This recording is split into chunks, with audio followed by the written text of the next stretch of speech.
Right, this is the first video in a series of 2 about how to rearrange the subject to the formula. The subject to the formula is the letter before the equals. So we're going to start with the most basic version of changing the subject to the formula. I'm not going to start with the easiest ones because we've done lots of those in class and most of you have got a handle on the really easy ones.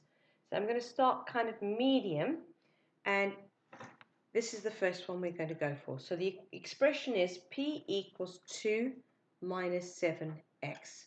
And what they've actually asked me to do is to make x the subject. Now what that means is I want x to be all by itself. So I'm going to get rid of everything else that's near x. Now think of the equation rules. These follow exactly the same rules. So the first thing we'd normally get rid of is the 2. How would you get rid of a 2? You would subtract 2 to both sides. Then you want x alone, so we'd have to get rid of the minus 7. That is being multiplied, the opposite is divide, so I would divide both sides by minus 7. And that is the subject to the formula rearranged. So at the top, P is the subject to the formula, and at the bottom now, x is. Notice my x is on the right. It doesn't matter.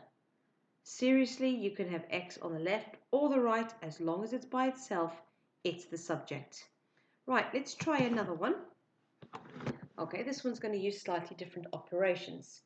So I've got y is equal to the square root of w minus 2, and I'm going to make w the subject. So how do I get w on its own? Well, the first problem I've got is the square root sign. How do I know to deal with that first? Because it's all of this is being square rooted. So how do we get rid of a square root? Well, we use its inverse, its opposite, and the opposite of square rooting is squaring. So we're going to square both sides. Remember, when you square a square root, it cancels out. Hopefully, this next step is the nice easy one for you. How do I get rid of the minus 2? Well, we do the opposite to both sides and we add 2. So we get y squared plus 2. Right, let's do something even more complicated now. We have got more steps.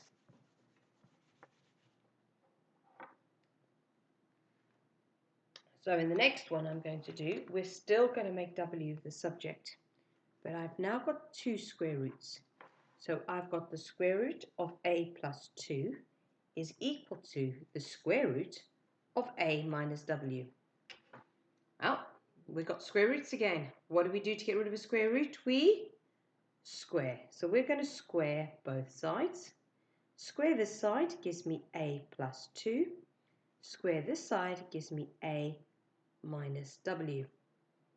Right, I want w on its own because that's what they asked me to do. I'm finding w. So I'm going to take all my a's to one side and leave Mr. W alone. Right, how do I get rid of this a? Well, it's a plus a, so I'm going to minus a. So if I minus a from both sides, hopefully see these a's cancel. So 2 is equal to minus w. Now, although strictly speaking it looks like I have w on its own, I don't. I have this pesky minus.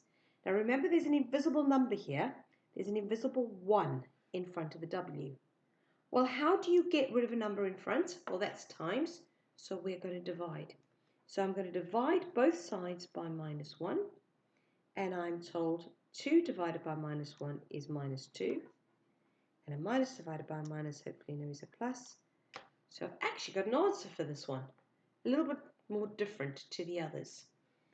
I'm going to do one more in this first series, and then I will do another YouTube video of the more advanced ones, the ones that you're more likely to find at the end of the papers. Right, so last one then on this series, we're going to make Z the subject. So the aim of the game in this one is to make Z. I write Z's like that because my 2's look like Z's. So this is the way to differentiate between the two of them. xy is equal to 1 minus 4z squared, right? That's the one I want on its own. Let's unpack it. How do I get rid of this 1? Well, the opposite of the adding 1 is minus 1. So xy minus 1 equals minus 4z squared. Next thing I need to get rid of is this minus 4. So I'm going to divide both sides by minus 4. So xy minus 1 over minus 4 is equal to z squared. Oh, last step. Well, to get rid of a square root, we square. So to get rid of a square, we square root. Now, some way you must remember that you've been taught that the moment you square root a quadratic, there are two answers. One's plus, one's minus. So z is going to be equal to the square root of xy minus 1 over minus 4. And to make sure we know it's both versions, the plus and the minus version, we put a plus minus outside. If you fail to do this last little bit, you will lose a mark. And that is the first of the 2 videos on changing the subject of a formula.